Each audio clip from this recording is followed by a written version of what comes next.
Picture this. You're driving down a familiar street, looking for that restaurant where you used to grab dinner with friends. But instead of the warm glow of neon signs, you're met with dark windows and empty parking lots.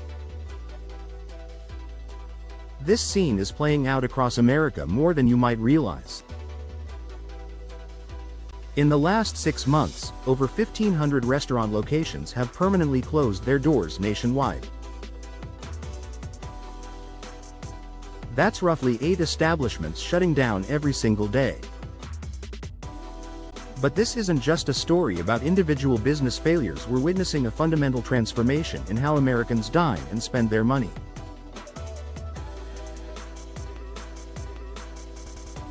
Think about your own dining habits for a moment. When did you last visit a sit-down restaurant on a regular weeknight? For millions of American families, the answer might surprise you.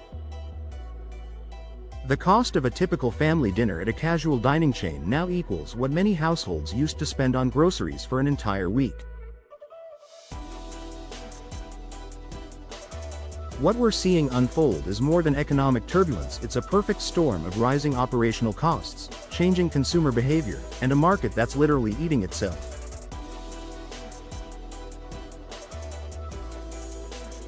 The casualties are piling up, and they're not random.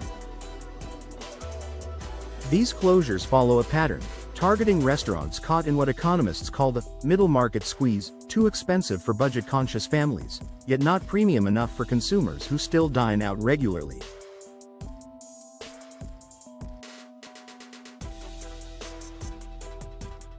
Today, we're examining 20 major restaurant chains that are either closing locations en masse or facing existential challenges. What you'll discover might change how you think about the future of dining in America. Let's start with a surprising example that shows how even the biggest players aren't immune to these market forces. Number 1. CosMc. McDonald's, the undisputed king of fast food, launched CosMc's as their next big innovation. This space-age concept focused on elaborate beverages and social media buzz, the kind of flashy venture designed to capture younger demographics.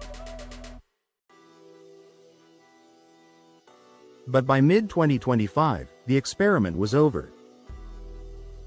All 5 standalone locations closed quietly, with even the mobile app and loyalty program discontinued. There were no farewell promotions or media announcements, just silent shutdowns. When a company with McDonald's resources and market expertise can't make a premium concept work, it signals something profound about current consumer priorities.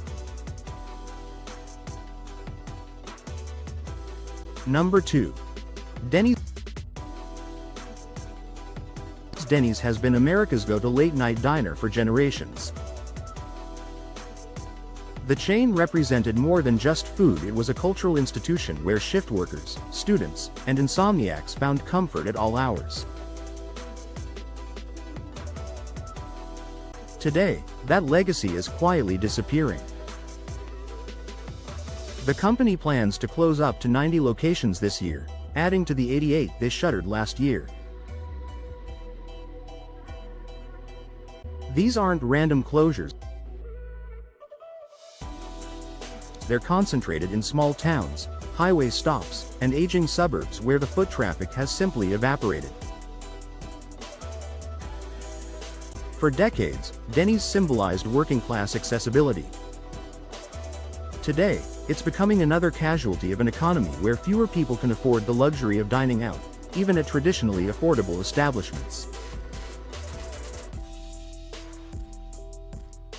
Number 3. TGI Fridays. The transformation of TGI Fridays from casual dining icon to cautionary tale happened with breathtaking speed. The chain now operates just 85 locations in the United States, down from approximately 270 sites a year ago. That's a 70% reduction in footprint. What began as a Chapter 11 bankruptcy filing evolved into a nationwide liquidation. The remaining restaurants operate under desperate franchise agreements, their once vibrant atmosphere replaced by the grim reality of a brand in free fall. Those iconic neon signs that once promised good times and casual dining now stand as monuments to a bygone era when Americans had more disposable income and different social habits. Number 4. Domino's. Even pizza delivery, supposedly recession-proof, isn't immune to current market pressures. Domino's is closing over 200 stores globally, with 172 closures in Japan alone. The pandemic-era expansion that seemed so promising has become a liability. CEO Russell Weiner acknowledged that some of their rapid growth was unsustainable. The company expects to save millions annually, but only after absorbing $62 million in restructuring costs. Earlier this year, Domino's posted their first quarterly loss in 2 decades, a $22 million deficit that sent shockwaves through the industry. Number 5. On the Border's Tex-Mex empire is crumbling in real time. During May and June of 2025, the chain closed 77 locations across 24 states. Their March bankruptcy filing revealed the harsh mathematics of modern restaurant economics: soaring lease costs, declining foot traffic, and a market that no longer supports even nostalgic comfort food.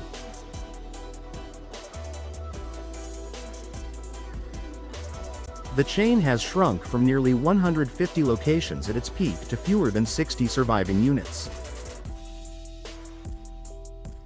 This isn't restructuring, it's managed decline. Number 6. Red Robin. Red Robin built its reputation on bottomless fries, creative burgers, and celebration atmosphere.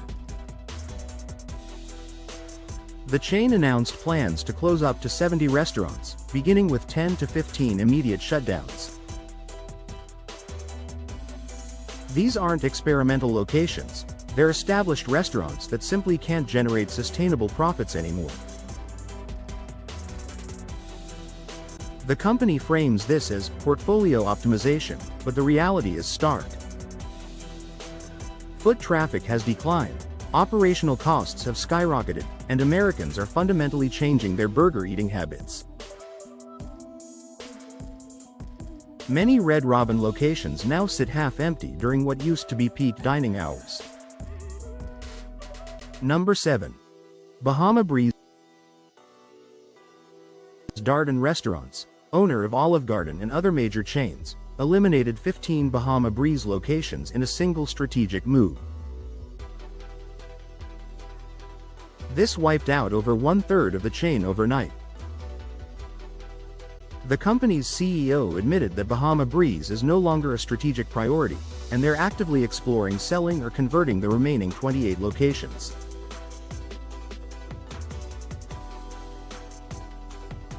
The island-themed concept that once felt fresh and escapist now seems dated and expensive.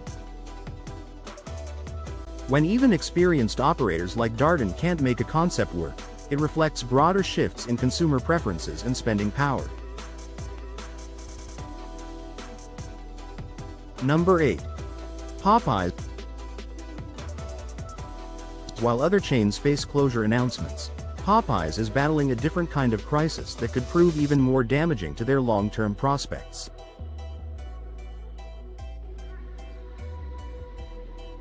A major lawsuit alleges that expired chicken was distributed to franchise locations across Ontario, with court documents claiming the poultry was stored in residential garages without proper refrigeration.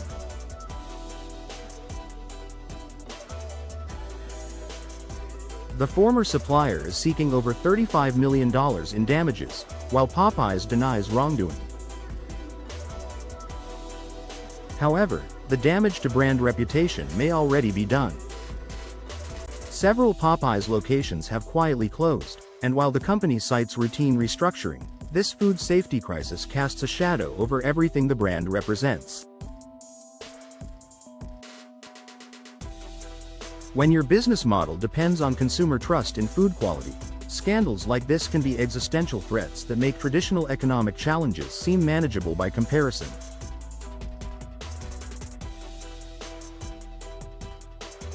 Number 9. Hooters. Following their bankruptcy filing, around 30 Hooters locations shut down abruptly across multiple states. Employees arrived to find locked doors, customers were turned away, and windows were boarded up, all without advance warning. The company claims this is strategic repositioning, but the reality is more desperate. They're selling all 100 company-owned restaurants to franchise operators in what appears to be a last-ditch effort to keep the brand alive under different management.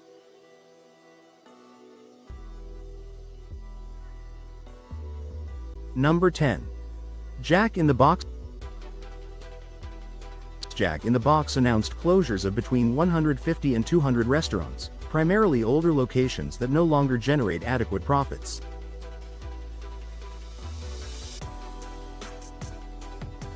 The company is trying to present this as strategic streamlining, but the underlying numbers tell a different story. Sales are declining, consumer confidence is shaky, and the company has had to sell real estate, slash dividends, and consider divesting their Del Taco brand just to maintain financial stability.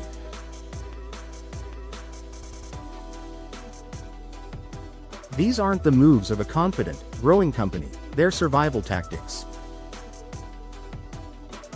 Number 11. Mod Pizza. Despite promises of bouncing back stronger, Mod Pizza has closed at least 44 locations this year. The Lebanon, Pennsylvania location shut down overnight, with only a handwritten sign taped to the door informing customers of the closure. Similar sudden closures happened in Tulsa, Chicago, and other cities throughout June. The drivers are familiar by now: rising labor costs, shrinking foot traffic, and increased food prices creating an unsustainable operating environment. Number 12. Rubio's Coastal Grill. Rubio's was a California institution, practically inventing the fast casual fish taco concept. By early June, the chain filed for Chapter 11 bankruptcy after nearly 50 California locations had already closed. Court documents reveal the familiar pattern: rising wages, utility costs, and rent charges squeezing operations beyond viability. The surviving 86 locations represent a dramatic contraction from their peak of 134 restaurants. This isn't growth management, it's managed retreat from markets that no longer support their business model.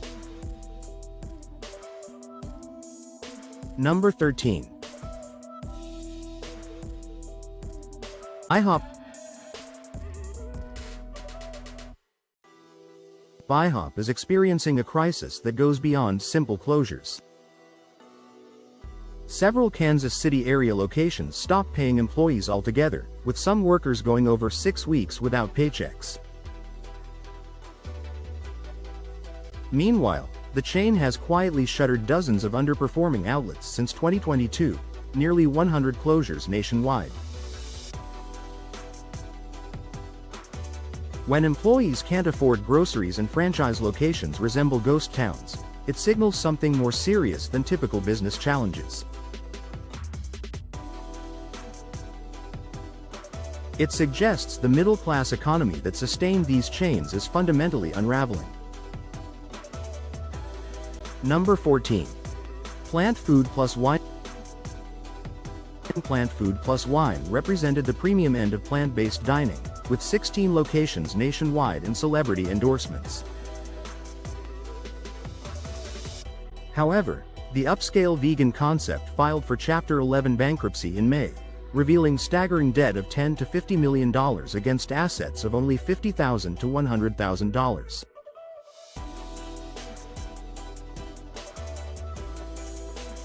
The court filings paint a picture of unpaid rent, unserviceable leases, and rising labor costs, particularly in expensive markets like Miami Beach, West Hollywood, and Atlanta.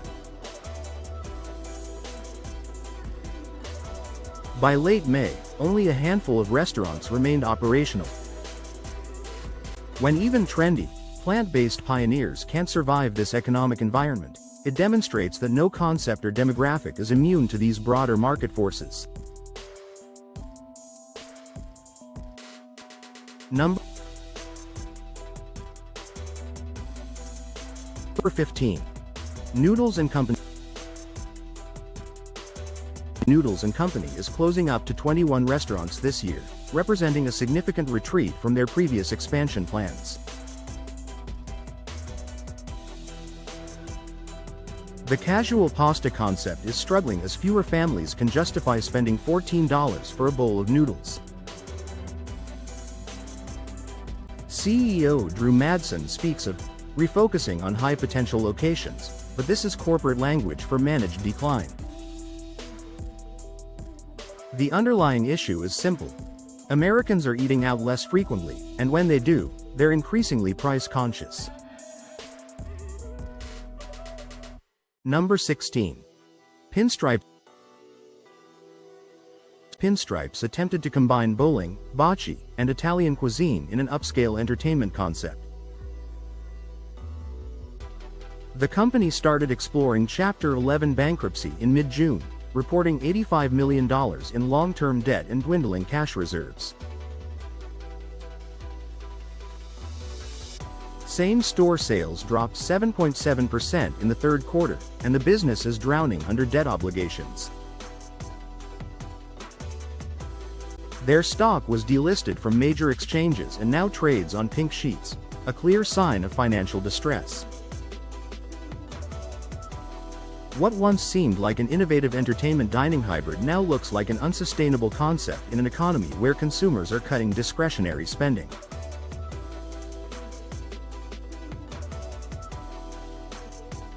Number 17. Smokey Bones.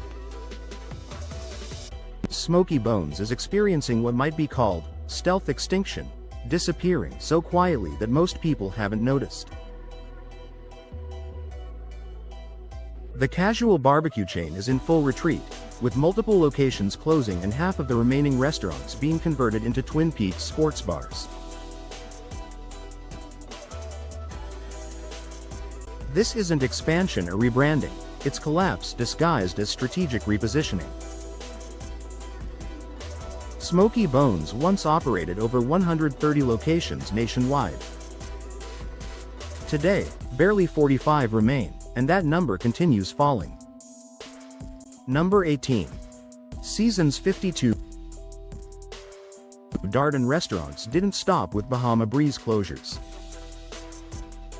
They also shuttered 2 Seasons 52 locations in Kansas City and Sacramento, dropping the chain's national footprint to just 42 restaurants. These weren't small experimental locations, they were full-scale upscale casual dining venues that disappeared overnight. The company calls it continuous evaluation, but when even premium brands face closure, it signals systemic problems rather than isolated business decisions. Number 19. Sticky Fingers Rib House. Sticky Fingers Rib House, a regional barbecue chain with roots stretching back 30 years, collapsed into bankruptcy by June. The company once operated 13 locations but had already shrunk to just 4 restaurants in South Carolina and Tennessee before filing Chapter 11. Court proceedings revealed liabilities up to $10 million against assets of only $50,000. This wasn't strategic consolidation, it was complete economic defeat for a brand that once seemed poised for regional growth. Number 20. Friendly. finally, Friendly's, the New England institution known for ice cream and family dining, is quietly fading from the landscape. Multiple locations have closed in recent weeks, many without warning to customers who arrived to find locked doors and empty parking lots. The chain attributes closures to declining foot traffic and rising operational costs, but locals aren't buying the corporate explanations. In Massachusetts and Connecticut, longtime community gathering places have vanished overnight. Friendly's is down to approximately 100 stores, and without dramatic changes, more closures seem inevitable. The patterns we're observing extend far beyond restaurants. These silent closures, overnight shutdowns, and bankruptcy filings are spreading to retail chains, entertainment venues, and even some grocery stores. The warning signs are becoming impossible to ignore. The fundamental question isn't whether more closures are coming, it's what replaces these establishments. Are we heading toward a future where dining out becomes a luxury accessible only to the wealthy? Will every meal be delivered through apps or prepared at home because there's literally nowhere else to go? Perhaps most concerning is what this means for small, locally owned restaurants that define our communities. If massive chains with billion-dollar backing and decades of brand recognition can't survive these market shifts, what happens to the independent establishments that lack those resources?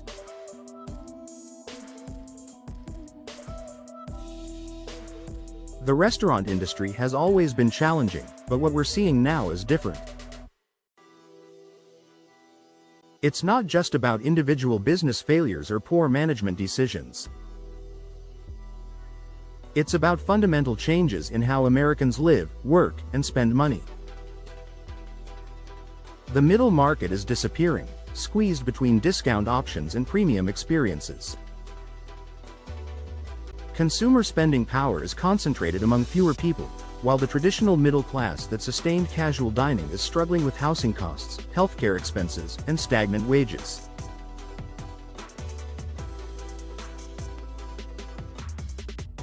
These restaurant closures are canaries in the coal mine, warning us about broader economic trends that will reshape American communities. The question is whether we're prepared for what comes next. What changes have you noticed in your own area?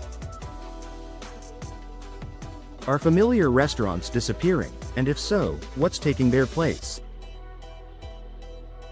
The transformation of American dining is happening right now, and understanding these changes might help us navigate whatever comes next.